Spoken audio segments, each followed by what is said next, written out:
Hi, welcome back to another episode of Yanks Watch Red Dwarf. Except one of us isn't a Yank. I'm Horror Master 101.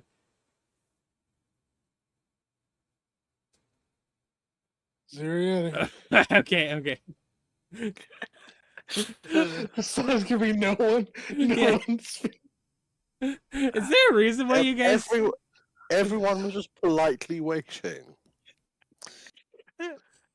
Just it's all on first, or Hi, I'm Braden. and I'm Avery, the resident non-Yank. And there's one more. Say hi one more. What? Yeah, Beth, did you introduce yourself? I already introduced myself. Oh well, fuck, shit. Nobody heard it. Yeah, no, didn't catch your phone. No, Yes, no, please. it's because I said I'm yanking it. Anyway, so Beth and Braden are joining us this time around for watching Red Dwarf. They'll probably be with us for the foreseeable future. And today we watched the second episode of season 1, Future Echoes. This is not the opening screen, not the opening scene, but it happened some point. Yeah, close enough. Let's see. Avery, do you have any insight about this episode before we start? Oh, Uh, not particularly. I know that this was. I think actually I could be wrong on this. Maybe check the trivia section, but I think this is one of the later episodes written in the season. Let's see. Like, obviously, they were recorded in order, but in terms of episodes being written, I believe this is one of the last ones written for the season. Well, we'll look at the trivia later. The second episode. Anyway, so the episode starts out with Lister trying to get some breakfast, but the intelligence vending machine yeah, gives him a boot to the head instead of a bacon sandwich, and then for some reason gives him a bucket. it's like none of the technology works correctly. Yeah, I none of I mean The AI voice also has a lisp. Also, I have to say, as this is technically the first episode I watched because I haven't gone back and watched the first episode. I just keep thinking of y'all. Remember that one Vine? Y'all remember Vine? It was like, yeah, I'm I in do. my mom's car. Vroom vroom. Yeah, because that would be because that person was a Scouser, as is Lister. That would be why. Yeah, but I play a mobile game, Pokemon Shuffle. One of the people I have on my friends list is named Me Mum's Ka, MEMUMSCA. Me mom's car. Yes, because So I'm reminded of that every day. Wow, this person is bold. Sorry, I was checking. I got a message on eBay, and the person was like, "Hi, it's my birthday. Can you give me a discount on this item?" Short Can you fuck yourself? And I was like, "Sure, 10% off." No, short answer, no. Long answer, no, and go fuck yourself. No. But Beth, you were interesting. I'm in my mom's car, vroom vroom. Earlier today, when I was coming back from the vet from giving, I decided to give the vet a bunch of the medications my cat had been taking because she's not going to use it anymore, and they can use it for their other patients. So they have to only order it. And there's a lot of medicine shortages going around now because Trump's trade war. But I was coming back, and there was just a car in my alleyway, like stuck and blocking the flow of traffic. And I saw 3 women trying to push it up out of the ditch it was kind of in, and so I went out to help them. And apparently the car didn't start, and it was just like it slid into the ditch, and we had to manually push it out of the ditch, and that's why I was kind of late arriving. Damn, truly a white woman moment, am I right? Yeah, it was 3 white women. But yeah, as I was gonna say, 3.5 white women. Just a reminder for everybody, this show is aggressively British, just aggressively, and it's great. and then as he's dealing, I did like the computer and his bored tone all the time. Oh yeah, I was gonna say something about like the vending machine. It would kind of make sense for the vending machine to have some issues because it hasn't been serviced in 3 million years. At least that's my understanding. Yeah, me too, bitch. Because for some reason a race of sentient cats evolved on this ship, but none of the robots thought to ask the cats to help try and fix them.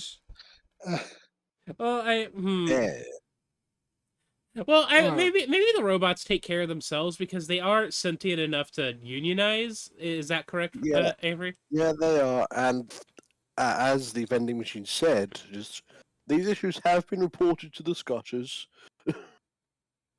Anyway, are those the little robot arms? Quite possibly. Yes, they are. Well, we'll talk about the robot arms in just a second. That was my favorite moment. Anyway, then Rimmer shows up. Arnold Rimmer is a bastard. I hate him. I do not like him. He is a cunt. Or as slobbing slob. Yeah, or as it is called in Red Dwarf, he is a smeghead. God, I hate that. What? It is one of my favorite moments from the first episode. Still, it's just, oh, but Rimmer, you are a smeghead. And then just everybody being like, "Pardon me." You say this, but I've seen horrible images drawn online. Like this brings to mind. This gives me fucking flashbacks. Oh God, don't remind me. That's a you problem. But there is like a furry adjacent artist that I really like, but he throws all of the grossest kinks that you could think of into one into like a picture set, and it's like, did we really need this? And so we regularly joke about how sometimes people just reveal information that you couldn't torture out of me, and this is one of those moments. Okay, to be fair, I am not actively following this person on social media or anything. His image sets occasionally show up on my reading manga, which is where I get most of my Bara dojins and stuff.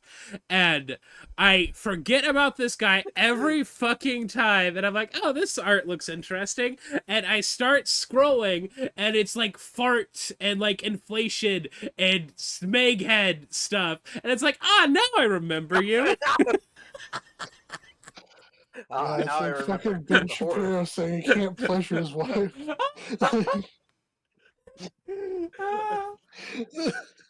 Okay, you say this.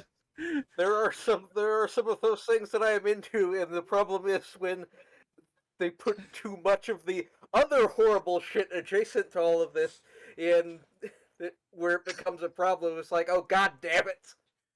Jesus Christ. Anyway, so Arnold Rimmer is doing a jog. He's a hologram now because he died in the first episode. For some reason, he feels he needs to jog, even though he's a hologram. Yeah. Well, he's because he died in the first episode. Rest in peace. Well, he's an overachiever, so he's an overachieving. But he's an overachiever who doesn't achieve anything. But continue.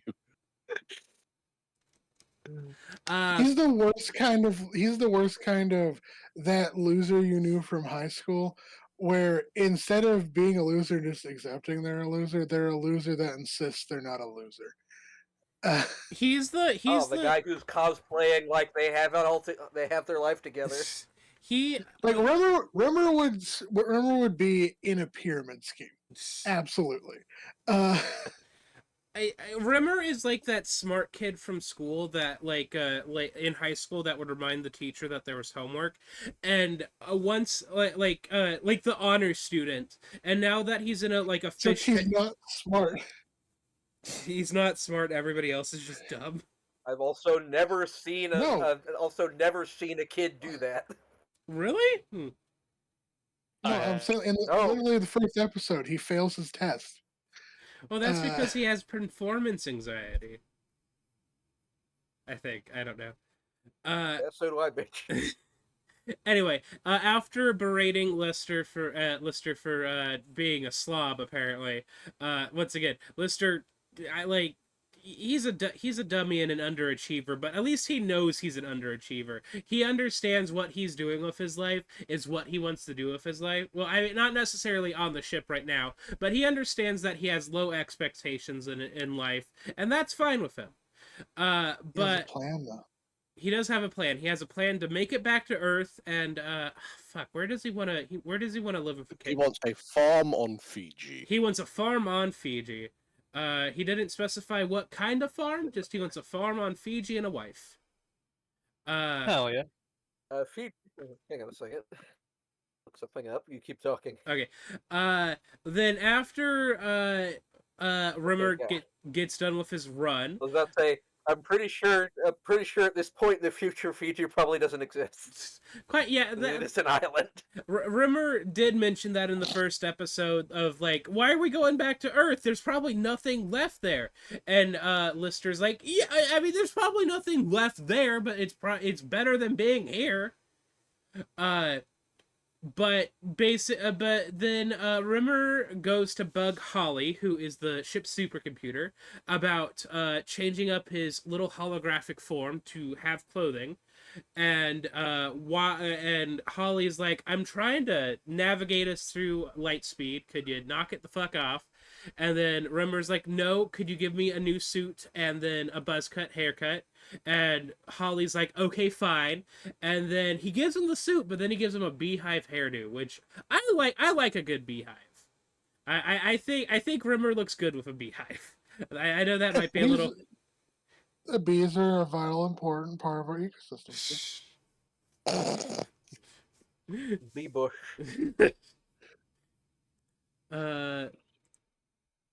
And then after that, Lister and Cat start getting ready to go into stasis because, Red Dwarf is about to go into light speed to get to Earth. And they're also a long fucking way from Earth. So yeah, a long fucking way from Earth. And so the cat is starting to like try and get oh wait, no, that's after that. As they're getting ready for the stasis sleep, Lister shows the cat some of his old photos, which includes his grandma. Well, actually, what happens first is he's shaving and he starts seeing reflections in the mirror of things that haven't happened yet. No, that's after. This is before. Yeah, that does happen after. Yeah, Lister like shows the cat all of these photos, and then he has an argument with Rimmer about like turning them off or whatever, and then the light speed thing happens where all of the like future echoes start happening, including the mirror one. But let's see. Lister confuses his deodorant and shaving foam. Yeah. Which, hey, who doesn't do that? Who doesn't do that? Am I right, fellas? I don't, because I don't shave. I mean, you shaved your head recently. Yeah, but I don't use foam for that. I just do a buzzer. I mean, I just cut my scalp off. Jesus Christ. Beth, what the fuck? I mean, it's not my scalp, but I have been cutting calluses off of my feet. You see, I can't do What that. was that we were saying about torturing information? You see, I can't. Yeah, you keep going. No, mine is just like I can't cut the dead skin off of my feet because I know that I would go too deep with one of those like callus cutters and probably fuck up my foot. But Bess, say your thing. I just eat it. There's an oldies TV channel on that my mom watches because they have like Twilight Zone and Perry Mason, and they have like a bunch of old people commercials. One of them is for a thing I saw last night called the Skull Shaver, because it's like a thing you use to shave your head, and it's like, there's too much skin on my skull. I need to cut it all. Get it all off of me. Skull Shaver sounds like a metal band. It does. Like they'd call themselves like Skull Shaver. Skull Shaver. And their logo is all the letters in like the arrangement of a skull. But all their font is like that incredibly jagged font that's impossible to read. It looks like a pile of sticks. Yeah. And that every metal band uses for some fucking reason. But then the future echoes start to happen. Oh, well, so Rimmer comes in first and starts bitching about, like, once we get back to Earth, you won't need me anymore, blah, blah, blah, I'm a little bitch. But honestly, if I was in Rimmer's position, and I have been a hologram for 3 million years, I'd be happy to be turned off and never be turned on again once I get back to Earth. Because being a hologram sounds like hell. Also, just one note, I don't think he was on that entire time. Oh. That's fair. But after that's also another thing, how are, like, granted, he's not been on the entire time, but I'm like, how have you been on that long and not at least made friends with the other robots? Like, how are you such a dick? Because he's a douchebag who bosses them around. Rimmer gives, like, yes, I know the robots are sentient individuals, but because I technically outrank them, I'm gonna be a cunt to them the whole time. Pretty much. Yeah. But anyway, after proper context. after they have that little spat, and after Lister puts shaving cream in his armpits, the light speed activates, unfortunately 22 hours before the expected time that he is supposed to go in stasis, and that's when the future echoes start happening. Starting off with Lister watching him accidentally cut himself in the mirror, and Rimmer running in behind him to see what the fuck's going on because he's yelling. And then, from what I read in the trivia down just a little bit further, this is the first episode in a couple that deals with time travel. And honestly, I do think it makes a little bit of sense, like how they treat time travel and light speed travel in this moment makes a lot of sense, actually. Also, I'll click on some of these images. Yeah, I do think what they did here is an interesting premise. Beehive.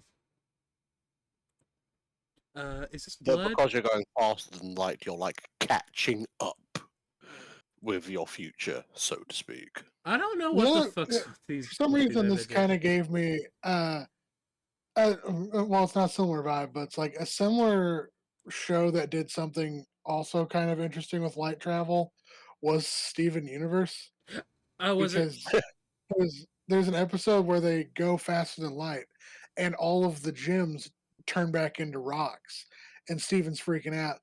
And it's revealed that the reason that happened was they were going faster than light, and the gems are holographic projections of their internal gem mind. Like their physical forms are just light projections. So that was kind of neat. It also the vibe also gives me Futurama vibes of that one episode. I can't remember what it was called, but they were facing off against. The whole show. They were facing off against the Harlem Globetrotters. Harlem Globetrotters. And to get ready for it, Professor Farnsworth has I almost called them Dip and Shit and Robot for some reason. I don't know why. What? I don't know. Oh, that episode was.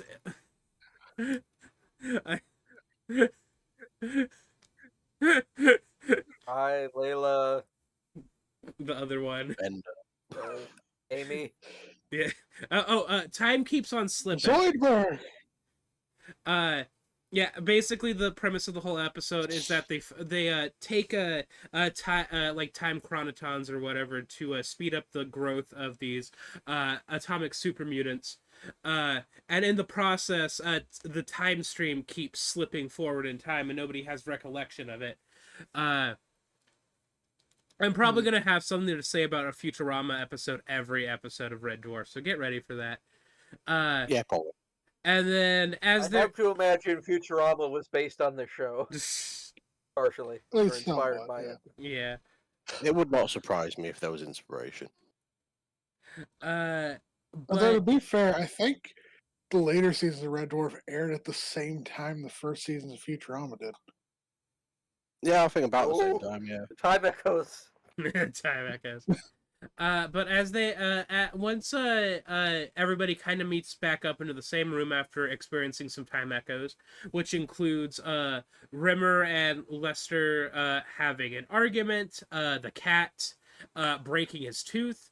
But the breaking a tooth does remind me of probably one of my favourite gags in this episode, which is Lister grabbing the fish out of the tank.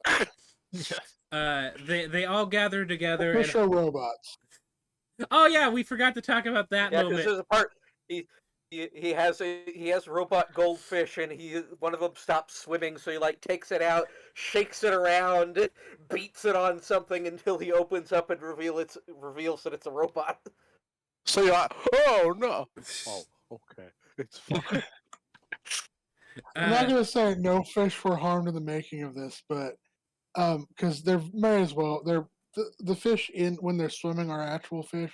They were probably harmed at some point. Mental trauma of a fish. But they all meet up, and Holly. Okay, they forgot. Holly starts explaining that they're experiencing future echoes, where pieces of the future that basically the future is catching up to them, and they are experiencing shit in late time, essentially. And as they are talking about it, Rimmer spots a photograph of Lester holding two babies in his arm.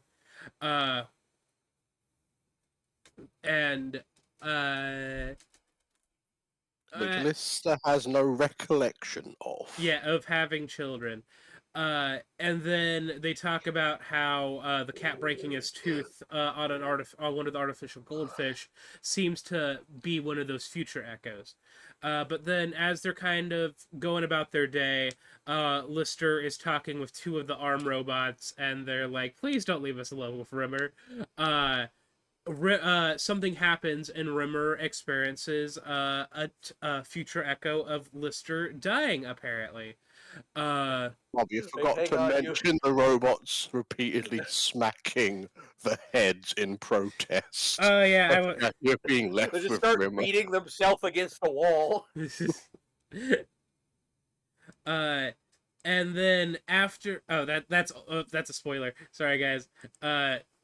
But after their discussion about Lister dying in the future, Lister's like, well, if I can keep things from happening in the future, it won't happen. And so he runs back to his room to stop the cat from eating trying to eat the robotic goldfish and breaking his tooth. Which this is what's the kind of time travel that no matter what you do, the shit happens? You know what I mean? One often meets his destiny on the path he takes to avoid it. To quote Master Uguay. Hang on, types of time travel. Hang on. You're about to open a whole kettle of fish. I hope you know that. Shut the fuck up. This is okay. This is fixed timeline. Okay. Actually, hang on. Let me speak real fast. This isn't necessarily. You're always speaking real fast. Damn. I just realized that it's not like. Would the future echoes technically be time travel? Because, technically it's not time travel. It's more of like it's like foresight if you think about it. Like you're witnessing future events. Yeah. Anyway, so it is time travel adjacent. Yeah. Anyway, the type of time travel is a fixed timeline where no matter what they do, events are going to happen. Because in the process of trying to keep the cat from breaking its tooth on one of the artificial goldfish, Lister instead breaks his tooth. And that is how that event happens. So it gets to a point where Holly's like, "Hey, yo, you gotta." I can't keep navigating at this speed. Yeah, like you need to go fix something in the He did drive not room. say AO. Sure, he did in the American version. Yeah, basically he needs to. The Navi computer is overheating in the drive room, so Lister has to go and fix it. And Rimmer's like, well, you're like, aren't you afraid of dying? And Lister's like, yeah, I know I'm gonna fucking die, but we might as well get it over with, you know. And then he goes and fixes the Navi computer, and surprisingly, if death comes near me, I'll rip his nipples off. Favorite quote from this episode. But some versions of death might not have nipples. Marigold. Anyway, Lister fixes the computer. He doesn't die. The cat is surprise attacks him with a dog attack for some reason, probably because I think because he broke his tooth. Broke his tooth, yeah.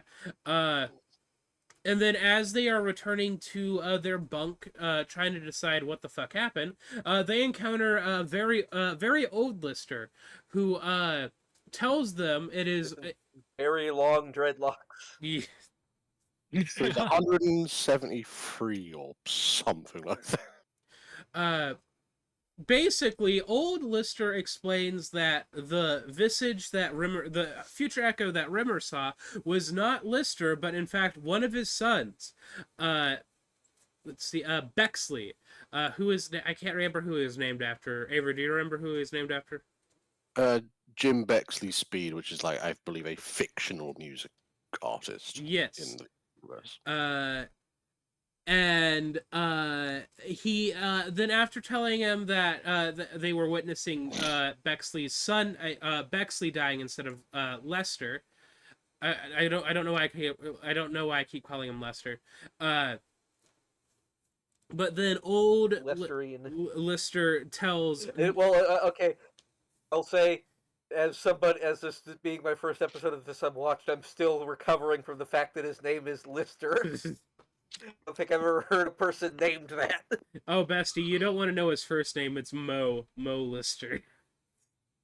I do actually think Lister is his surname, I believe. Yeah, we could go back up real fast. I could be wrong on that. Dave Lister. Yeah, there you go, Dave. All right. Anyway, also leading to one of my other favorite gags in this episode of Rimmer begging. Go on. No. Old Lister tells young Lister to get his camera and head to the medical bay. But before that, Rimmer has to have a little meltdown about, like, well, I want to know what's going on with me in the future. Could you remember to tell me about it?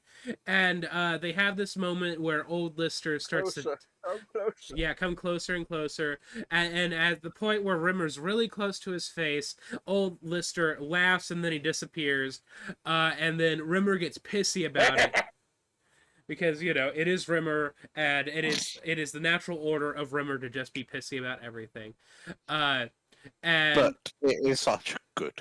It's like disappears. Then they make it to the medical bay, wondering how the fuck Lister is going to have children when there are no women on board. And Lister responds of, I don't know, but it'll be a lot of fun finding out. And at that point, a Lister that is kind of close on the timeline to them shows up and is like, hey, I know you're there. Take the fucking photo. And so they take the photo, basically closing the time loop on why there's a photo of... why there's a photo... here's the photo. Yes, why there's a photo of... Yes, Lister holding two babies. What young humans were called for a moment. And at which point the episode ends.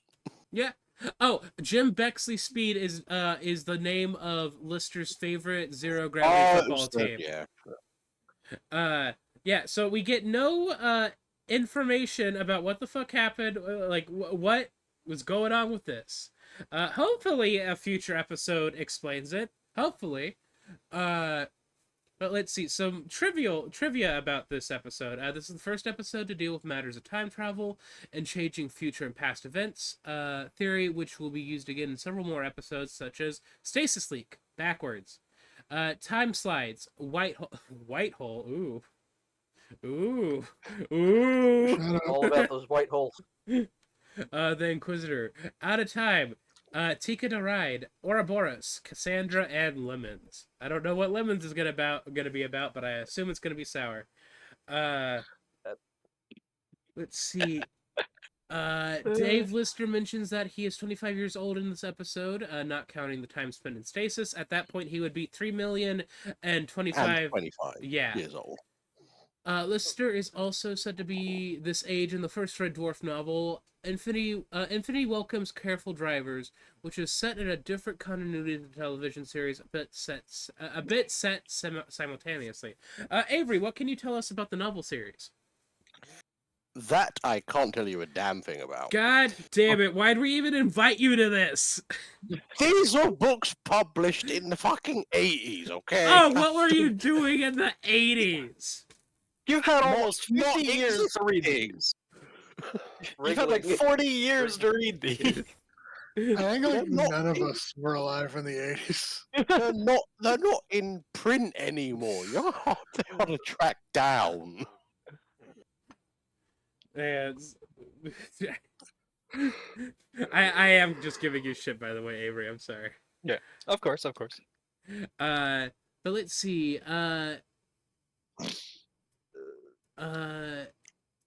In the series, I don't know my Roman numerals. 12. 12? Oh, that was 12. Yeah. Sorry. Beth, it looks like you want to say something. What's up?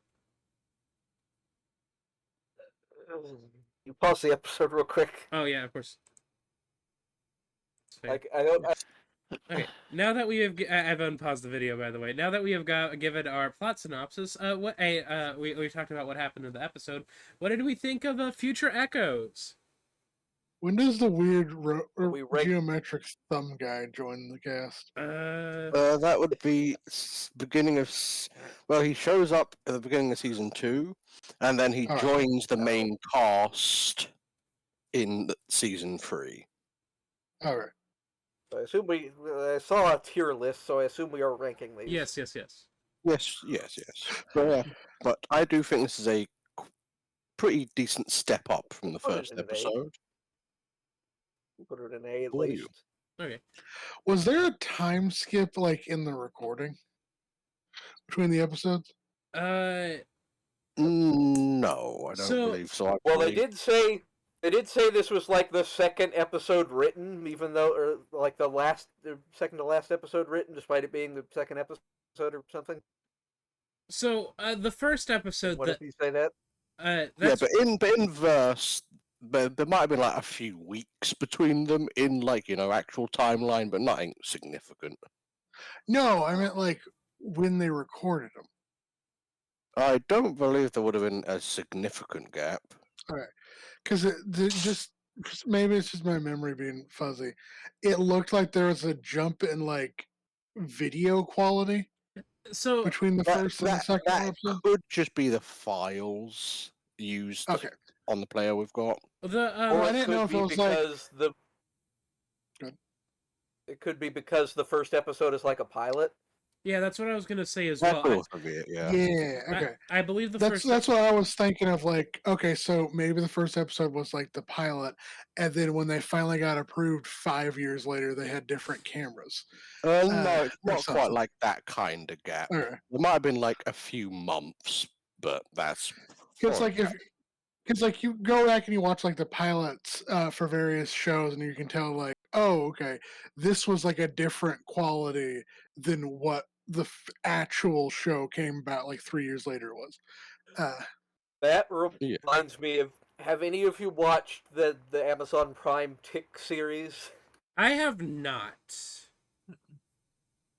The first episode was a pilot, and then the second episode picks up right after that pilot, but the tick suit is completely different if you look at it. Jesus. And then they work that in as a joke. Was it? But I also do think that A is a good place to put it. Yeah, I would say A is a pretty good slot to put future echoes. I still hate Rimmer. I hate Rimmer with all my heart, but that's not gonna change anything. I really love Lister as a character. I how do I put this? I think it's a really interesting episode, especially involving faster than light travel and the consequences. Yeah, the consequences. I do like how the robot head is just like I thought you had an IQ of 6,000. It's like I do. It doesn't change the fact that objects are arriving as fast as I can see them, because that's how physics works. just I'm having to calculate like 10 steps ahead here. Like, give me a break. But yeah, A for future echoes. Yeah, sounds good to me. Yeah. Anyway, I did like I said, I did like the computer character. Very dead at fan. first seeing the pixely face freaked me out a little. I guess we could all we could talk about our just one favorite scene from the episode as well. It's kind of a combination of two scenes. My favorite scene is Rimmer's hair getting fucked with twice. The first time with the bee like hive haircut, and then I assume it was a beetle's haircut towards the end of the episode. Yeah, kind of in that style, yeah. Of just Holly being like, you know, I'm sick of you.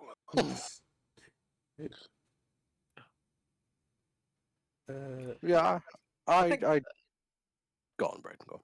Oh, I was gonna say, I think my favorite scene was the shaving scene with the mirror, just because I'm a big fan of like the kind of uncanny stuff, and so like when I see a mirror that's not reflecting properly, that's always something that I think is really cool, and it's the first moment where you're recognizing that something is off. When you start in this episode, it's like, oh, this is where something starts to happen, with the whole time travel thing. So you don't know what's happening yet, and that just makes it feel something's fucked. Yeah. Yeah, exactly. And so I really enjoy that. I am a fan of time travel in shows and movies. I like seeing it. I like seeing how people try to do it. I am very curious to see how much what has been incorporated with this carries with the rest of the season, if it does at all. If they decide to do it that way or not. I think my favorite scene is probably Lister just coming to terms and going to confront death with a metal stick and threats of nipple rippage. That one was good. I like that. Okay, so I have to ask, since the one guy is a hologram, and the computer can like adjust the hologram as need be, is he his own thing, or can't he just In a personality adjustment? His personality is based on a file that is all of his like memories and experiences. So I guess in theory they could adjust the file if Holly wanted to, but he's mostly just fucking with like external presentation rather than the internals, so to speak. All right. Yeah. Because also it kind of like it would feel weird because it's like you can also change someone's personality in real life by giving them a bunch of drugs. That's also very morally dubious. Yeah, the funny thing Replace is Sora's that Folger's coffee crystals with methamphetamines. is the reason that Holly resurrected Rimmer via hologram is because Holly worked out that Rimmer would be the one who would actually be best to keep Lister sane. I don't know. Personally, I think if I was stuck in a closed like a closed room scenario with a guy that just keeps browbeating me down, I would kill him. And I would just keep killing him What are you over talking about? That's this whole YouTube channel. Yeah. Well, but any go on. no, I don't know what I was gonna say. Well, no, you see, it's the reverse situation with the YouTube channel because you guys are stuck in the room with me. Yeah, but any final thoughts before we wrap up? Oh yeah, I did. Having seen the intro for the first time, I find it funny because literally just yesterday I watched Mickey 17, which is about a guy who is expendable and basically does all the hard work on I've a seen trailers for colony that, yeah. spaceship. Is this the one where like he just dies repeatedly and is cloned over and over? Oh yeah, Yes. I've heard of that. That looks interesting. Yeah, because it like barely broke even at the box office, and it's only just now going up. But it's only just now going on streaming. Damn. Despite it being like a pretty good film. I heard that murder Yeah, bot. but it did get bumped back by like a year due to a writer's strike, so that might have done it. Oh yeah. And like I didn't even know when it was in theaters. I only noticed that we missed it, and then it was on DVD at Walmart. It's like how I didn't know that the fucking Looney Tunes movie came out because Warner Brothers did not promote it in the slightest. Yeah, sounds about right. Chris, do you have any final thoughts about this episode? Not really. Okay. Well, tune in next I have time. no thoughts. Tune in General. next. Braden, does Okay. Braden have any thoughts? Braden, do you have any thoughts? I think I got out pretty much He already said everything. his thoughts. Anyway, tune in next time where we watch Balance of Power, where a woman is introduced. Oh, this is gonna ruin all my yaoi fan fictions for Lister and Rimmer. And Shut up. What? Good night, everybody. No, I will not be silenced. Good night, everybody. Good night. I'm recording you, bitches. Princess Jasmine. I don't. Bye, guys, No, you won't silence me. Ah.